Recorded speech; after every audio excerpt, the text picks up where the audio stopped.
Halo Sobat Indah, jumpa lagi di podcast Indabo yang diselenggarakan oleh Balai Industri Kreatif Digital dan Kemasan Disperindak Provinsi Jawa Tengah. Nah, gimana kabarnya Sobat Indah? Semoga selalu dalam keadaan sehat dan bahagia ya. Nah, di episode kali ini kita kedatangan tamu jauh-jauh dari Surakarta, yaitu dari Balai Pengujian dan Sertifikasi Mutu Barang Surakarta. Nah, ini di studio kita juga sudah hadir narasumber yang nanti akan kita ajak ngobrol-ngobrol bersama ya. Beliau adalah Ibu Hartini Utami SP. Langsung aja kita kenalan dengan narasumber yang telah hadir di studio. Halo Ibu, apa kabar Bu? Baik Mbak Sasa. Ya nih Bu, mungkin sebelum kita memulai obrolan kita nih, perkenalan diri terlebih dahulu Bu, supaya Sobat Indah bisa kenal dengan Ibu. Baik. Ya. Perkenalkan Sobat Indah, nama saya Hartini Utami, biasa dipanggil Utami. Saya bertugas di Balai Pengujian dan Sertifikasi Mutu Barang Surakarta yang alamatnya di Jalan Pajang Kartosuro KM 8 Pabelan Kartosuro Sukoharjo. Jadi meskipun namanya BPSMB Surakarta, tapi lokasi kantor kami di Sukoharjo. Saya di pelayanan teknis pengujian dan kalibrasi berhubung panjang disingkat PTPK. Kemudian Mbak Sasa. Ya, Bu. Salam kenal ya Bu ya. Salam kenal kembali Mbak Sasa. Nah ini Bu, kita kan di episode ini mau ngobrolin tentang BPSMB, lebih fokusnya ke pengujian ya, laboratorium pengujian ya Bu ya. Betul Mbak. Nah ini Bu, mungkin sebelum kita memulai nih mungkin bisa diceritakan dulu atau dijelaskan kepada Sobat Indah gambaran umum dari pengujian mutu itu seperti apa sih Bu, bisa dijelaskan? Baik Mbak, pengujian itu suatu kegiatan teknis untuk mengetahui satu atau lebih sifat atau karakteristik produk yang tujuannya untuk mengetahui mutu suatu produk. Jadi misalnya kadar air, kadar abu, kadar protein itu termasuk karakteristik atau parameter uji. Oh Kemudian gitu, Mbak oke siap Bu. Nah ini kan karena BPSMB ya, Balai Pengujian ya Bu ya, sebenarnya peranan dari laboratorium pengujian itu seperti apa sih Bu? Untuk laboratorium penguji itu perannya sangat besar ya Mbak. Yang pertama itu kalau kita sertifikasi mutu hasil produk. Jadi laboratorium penguji akan menghasilkan laporan hasil uji apakah produk tersebut masuk standar apa tidak. Kemudian yang kedua terkait dengan sertifikasi produk. Karena hasil dari laboratorium penguji, di mana laboratorium penguji akan menguji sampel yang diambil oleh lembaga sertifikasi produk, itu nanti akan menentukan salah satu penentu terbitnya sertifikat produk. Kemudian yang ketiga dari sertifikasi inspeksi. Di situ yang menerbitkan adalah lembaga inspeksi. Laboratorium penguji berperan dalam menentukan terbit tidaknya sertifikat inspeksi. Kemudian yang keempat untuk kasus-kasus tertentu. Kemudian untuk riset, untuk kasus-kasus tertentu misalnya ada keracunan ya Mbak. Nah itu makanan itu akan diuji apakah mengandung cemaran mikroba. Kemudian untuk kasus-kasus misalnya ada indikasi kemarin itu beras palsu. Oh gitu ya. Kemudian itu juga laboratorium penguji sangat berperan. Demikian Mbak Sasa. Oke, siap. Tadi udah disinggung sedikit ya, ada juga diterbitkan sertifikat kayak gitu ya Bu ya. Berarti output dari pengujian laboratorium ini seperti apa sih Bu? Apa aja? Untuk output dari laboratorium penguji itu yang pertama adalah laporan hasil uji. Di mana laporan hasil uji diterbitkan oleh BPSMB untuk produk-produk yang diantar ke BPSMB. Jadi tidak dilakukan pengambilan contoh. Jadi itu biasanya barang yang beredar ataupun quality control. Kemudian yang kedua adalah sertifikat mutu. Nah, sertifikat mutu itu diterbitkan khusus untuk produk-produk yang diambil oleh petugas pengambil contoh dari BPSMB Surakarta. Nah, itu biasanya untuk sampel yang representatif, sampel yang mewakili dari suatu produk yang banyak di gudang, kemudian kita ambil oleh petugas pengambil contoh. Nah, contohnya itu dimasukkan ke BPSMB, kemudian di uji. Nah, hasil ujinya nanti akan mewakili dari seluruh produk yang ada di perusahaan tersebut. Misalnya ada 1.000 karton misalnya. Nah, itu mewakili dari 1.000 karton. Gitu. Ya, Bu, tadi kan disebut juga sampel nih ya Bu ya. Berarti kalau kita melakukan pengujian itu kan berarti hanya proses pengambilan sampel aja ya Bu ya. Jadi beberapa dari jumlah yang besar gitu ya Bu ya.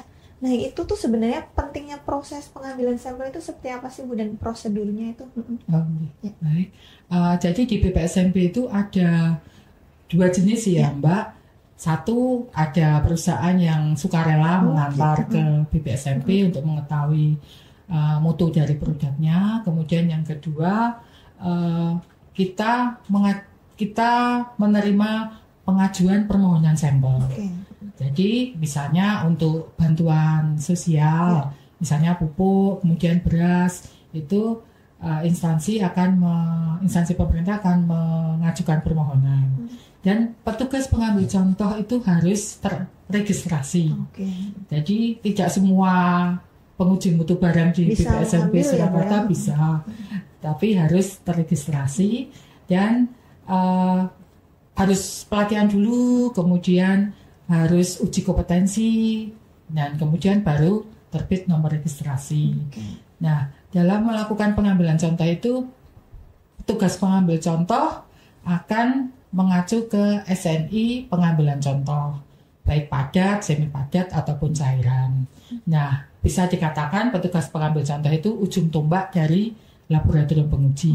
Karena benar tidaknya PPC, kita singkat PPC, jadi petugas pengambil contoh mengambil sampel, itu akan menentukan hasil uji di laboratorium penguji. Kalau dia melakukannya tidak benar, tidak sesuai metode, contoh yang diambil itu kan juga tidak mewakili dari seluruh produk yang ada di perusahaan tersebut. Sehingga kita sebut PPC itu ujung tombak dari laboratorium penguji. Nah, ini tuh saat melakukan pengambilan penguji itu Bu, ada persyaratan tertentu yang harus dipenuhi nggak sih Bu? Misalnya kayak sampelnya harus seperti apa, atau apa yang harus dilakukan PPC itu Bu? Untuk PPC itu dia setelah menerima permohonan sampel, PPC akan menyiapkan biasa administrasi, surat tugas, kemudian rencana pengambilan sampel, kemudian peralatannya, kemudian metodenya dia juga harus paham. Kemudian nanti setelah sampai di lokasi dia akan membuat berita acara pengambilan sampel, kemudian laporan pengambilan contoh. Gitu. Kalau dari segi sampelnya sendiri Bu, persyaratannya ada khusus gitu nggak sih Bu? Enggak. Jadi kita ambil apa adanya gitu ya, Bu, ya? Sesuai permohonan dari perusahaan. Jadi sekarang Sobat Indep jadi tahu kan kalau di BPSMB Surakarta ini ya Bu ya, ini melakukan pengujian dengan juga prosedur yang sesuai ya Bu ya, karena yang mengambil itu PPC itu juga memiliki sertifikat juga ya Bu ya. Registrasi istilahnya. Nah Bu, tadi kan kita udah membahas tentang peranan, kemudian juga ada output dari pengujian itu sendiri, kemudian juga kita juga membahas tentang pentingnya proses pengambilan sampel ya Bu ya. Nah selanjutnya nih Bu, saya ingin bertanya tentang manfaatnya nih Bu. Manfaat dilakukannya pengujian ini seperti apa sih Bu? Mungkin bisa disampaikan. Untuk manfaat uji mutu itu banyak ya Mbak. Yang pertama pasti perlindungan konsumen. Karena kalau produk yang sudah diuji berarti kita tahu produknya itu berbahaya apa enggak. Kemudian yang kedua untuk mendapatkan sertifikat mutu. Karena nanti di laboratorium penguji kan output tadi salah satunya adalah sertifikat mutu. Kemudian yang ketiga meningkatkan daya saing. Karena konsumen pasti akan memilih produk yang sudah diuji daripada yang belum. Kemudian yang keempat untuk mempertahankan konsistensi mutu produk tersebut. Kalau perusahaan itu tahu mutu saya bagus, berarti kan dia akan berusaha untuk mempertahankan mutu dari produknya. Kemudian yang berikutnya adalah untuk perbaikan mutu. Kebalikan dari tadi, kalau perusahaan tahu mutu produkku ternyata jelek, berarti dia akan berusaha untuk meningkatkan mutu produknya. Demikian Mbak Sasa. Oke, terima kasih Bu. Jadi Sobat Indep, ternyata manfaat dari pengujian itu banyak sekali ya Bu ya. Selain juga melindungi konsumen, kemudian juga ternyata kita jadi dari segi perusahaan pun juga bisa meningkatkan produk mutunya sendiri ya Bu ya, kalau mereka sadar kalau ternyata mutunya kurang atau seperti itu ya Bu ya. Nah ini selanjutnya nih Bu, kan BPSMB Surakarta ini kan bukan satu-satunya lembaga yang melakukan pengujian nih ya Bu ya. Nah ini yang dilakukan BPSMB Surakarta untuk bersaing dengan lembaga-lembaga lain itu seperti apa sih Bu kiat-kiat yang dilakukan? Terima kasih Mbak Sasa. Nah kita selain sudah terakreditasi oleh Komite Akreditasi Nasional, kita dalam mempertahankan status akreditasi kita harus selalu menambah ruang lingkup. Di mana menambah ruang lingkup itu kita memahami perkembangan yang ada. Untuk tahun 2024 ini kita berencana menambah ruang lingkup pengujian gula palma. Kemudian untuk cemaran logam berhubung dalam ruang lingkup akreditasi kita baru komoditas pupuk organik.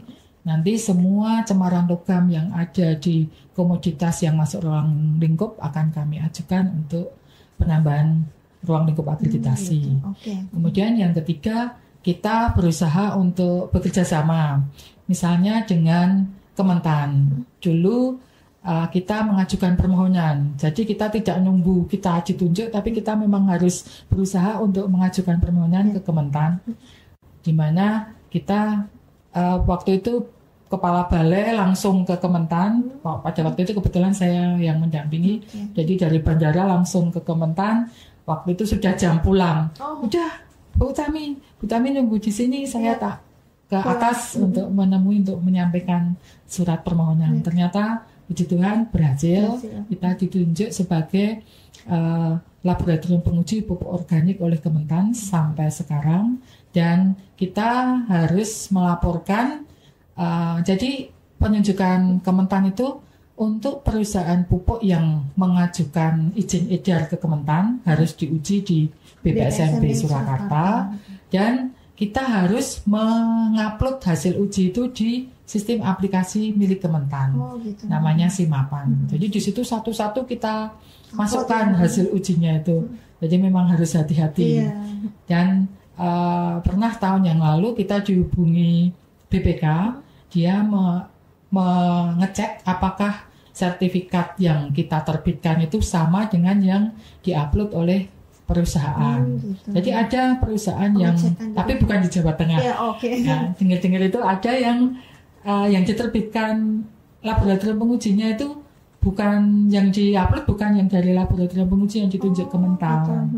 Jadi tapi puji Tuhan di BPSMB Surakarta aman waktu dicek, memang sertifikat yang diupload oleh perusahaan memang sesuai yang kita terbitkan dari BPSMB Surakarta.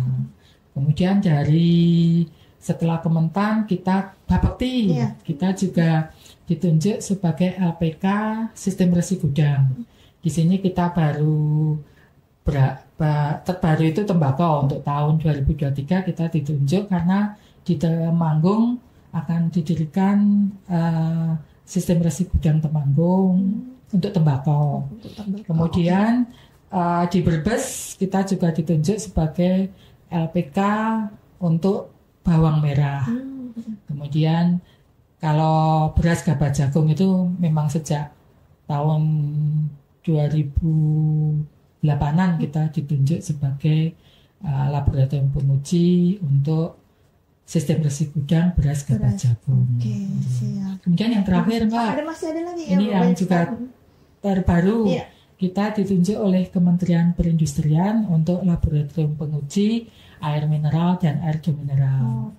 Layanannya banyak sekali ya Bu ya ternyata ya. Dari seluruh Indonesia 23 laboratorium penguji yang ditunjuk oleh Kementerian. Luar biasa sekali. Ini suatu kebanggaan bagi kami, teman-teman memang luar biasa BPSMB ya, berjuang untuk biar ditunjuk oleh Kementerian. Siap. Nah ini Sobat Indap, sekarang jadi tahu kalau ternyata BPSMB ini juga nggak kalah dengan lembaga-lembaga penguji lainnya ya Bu ya. Dan ini juga sudah bekerja sama dengan Kementan, kemudian tadinya juga ada Kemenperin gitu ya Bu ya. Nah ini Bu, terakhir nih Bu, sebelum menutup episode ini mungkin ada pesan atau apapun yang ingin disampaikan Ibu kepada Sobat Indap nih Bu terkait dengan apa yang kita bahas hari ini nih Bu, mungkin bisa disampaikan ke kamera. Sobat Indah, manfaatkan pelayanan jasa di BPSMB Surakarta karena moto kami adalah kepuasan pelanggan adalah komitmen kami. Oke, Begitu ya, siap. Sasa. Ya, terima Monggo kasih Bu. ke Ya. BPSMB Surakarta.